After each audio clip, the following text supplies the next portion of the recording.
Viewers, welcome to my channel உமாவின் கைமணம். நம்ம இன்னைக்கு பார்க்க போறது சௌச்சௌ கூட்டுங்க. ஒரே ஒரு விசில் விடணும். கடலைப்பருப்பு முதல் நாளே ஊற வச்சுட்டிங்கன்னா காலையில் கூட ரொம்ப சீக்கிரமா பண்ணிடலாம். ஒரு விசில் நமக்கு வந்து ரெடி ஆகிடும். இது வந்து புளிக்குழம்புக்கு நல்ல காம்பினேஷனாக இருக்கும். சின்ன குழந்தைங்களுக்கு நெய் போட்டு இந்த கூட்டு போட்டு சாப்பிடலாம், சூப்பராக இருக்கும். வாங்க எப்படி பண்ணுறதுன்னு வீடியோக்குள்ளே போய் பார்க்கலாம். இப்போது சௌச்சௌ கூட்டுக்கு தேவையான பொருட்கள் பார்க்கலாங்க. இது வந்து 50 கிராம் கடலைப்பருப்பு ஒரு 1 hour வந்து ஊற வச்சுருக்கேன் தண்ணியில். இது வந்து சௌச்சௌவை கொஞ்சம் பெரிய பெரிய துண்டாக வந்து நறுக்கி வச்சுருக்கேன்.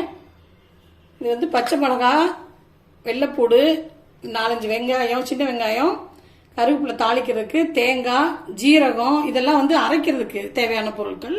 ஃபர்ஸ்ட் வந்து நம்ம குக்கரில் வந்து கடலைப்பருப்பையும் சௌச்சௌவையும் சேர்த்து ஒரு விசில் விட்டு வேக வச்சுக்கலாம். அதுக்கப்புறமா அரைப்போம். ஃபர்ஸ்ட்டு இந்த குக்கரில் நான் கடலைப்பருப்பை போடுறேங்க. அதுக்கப்புறமா சௌச்சௌ சேர்த்துட்டு தேவையான அளவு தண்ணி ஊற்றி நம்ம வந்து ஒரு விசில் லோ ஃப்ளேமில் ஒரு 5 நிமிஷம் வச்சு எடுத்துட்டோம்னா அது வந்து ரெடி ஆயிரும். அதை போட்டு அடுப்பில் வைக்கலாம்.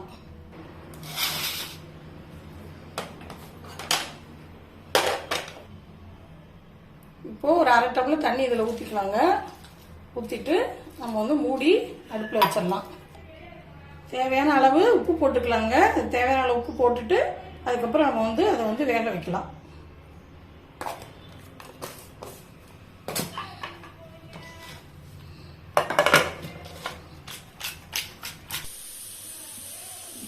ஒரு விசில் வந்துருச்சுங்க. இப்போ வந்து அடுப்பை குறைச்சி வச்சிடலாம். லோ ஃப்ளேமில் 5 மினிட்ஸ் இருக்கட்டும். நம்ம அதுக்குள்ள அதுக்கு தேவையான கூட்டுக்கு தேவையான மசாலா அரைச்சிடலாம்.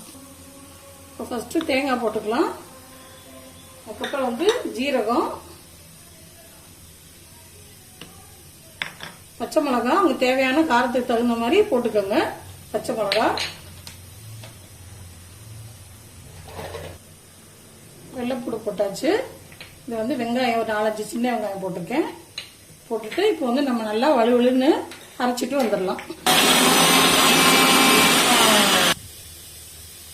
தேவையான அளவு தண்ணி ஊற்றிக்கலாம். இப்போ அடுப்பில் வானலி வச்சுருக்கேங்க. இதுக்கு எண்ணெய் ஊற்ற போகிறேன். உங்களுக்கு சமையலுக்கு எந்த எண்ணெய் யூஸ் பண்ணீங்களோ அதை ஊற்றிக்கோங்க.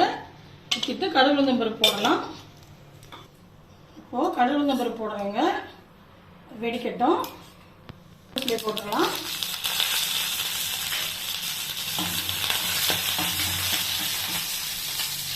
இப்போது நம்ம அரைச்சி வச்சுருக்கிறதுல மசாலா, அதை தான் நம்ம வந்து ஃபஸ்ட்டு இதை சேர்க்கணும்.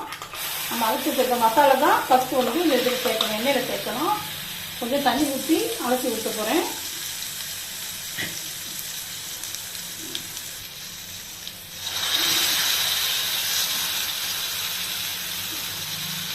இந்த மசாலா வந்து நல்லா ஒரு தடவை கிளறி விட்டு கொஞ்சம் நல்லா வந்து சூடாகிக்கட்டும் இந்த மசாலா. அப்போ தான் அந்த பச்சை வாசம் இல்லாமல் இருக்கும். அதனால் கொஞ்சம் நேரம் வதக்கிக்கலாம். 1 செகண்ட் வந்து நல்லா வதக்கி விட்டுட்டு அதுக்கப்புறமா இந்த காயை தூக்கி அதில் ஊற்றுறேன்.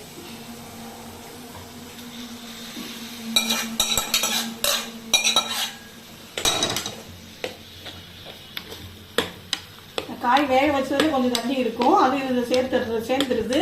அதனால கொஞ்ச நேரம் ஒரு 5 மினிட்ஸ் வந்து எல்லாமே சேர்ந்து நல்லா வந்து ஒரு கொதி வரட்டும். வச்சு இதில் வந்து சும்மா ஒரு 1/2 ஸ்பூன் வந்து ஜீனி போடுவேன். அது வந்து சும்மா அந்த மசாலோட இது இல்லாமல் நல்லா டேஸ்ட்டை தூக்கி கொடுக்கும். இது வந்து ஆப்ஷனல் தான். உங்களுக்கு தேவைன்னா நீங்கள் போட்டுக்கோங்க, இல்லை ஸ்கிப் பண்ணிடலாம். சும்மா ஒரு பிஞ்சு மட்டும் போட்டால் அந்த மசாலோட ஸ்மெல் வந்து நல்லா தூக்கி வேற மாதிரி நல்லா டேஸ்ட்டாக இருக்கும். அதுக்காக போடுறது. போட்டு ஒரு கிண்டிட்டோம்னா நம்மளுடைய சௌச்சௌ கூட்டு வந்து ரெடி ஆயிடுச்சுங்க. இப்போது நம்மளோட சௌச்சௌ கூட்டு ரெடி ஆயிடுச்சு. நீங்களும் ஒரு தடவை இது மாதிரி ரெடி பண்ணி பாருங்கள். பிடிச்சிருந்ததுன்னா லைக் பண்ணுங்கள், ஷேர் பண்ணுங்கள், சப்ஸ்கிரைப் பண்ணுங்கள். தேங்க்யூ.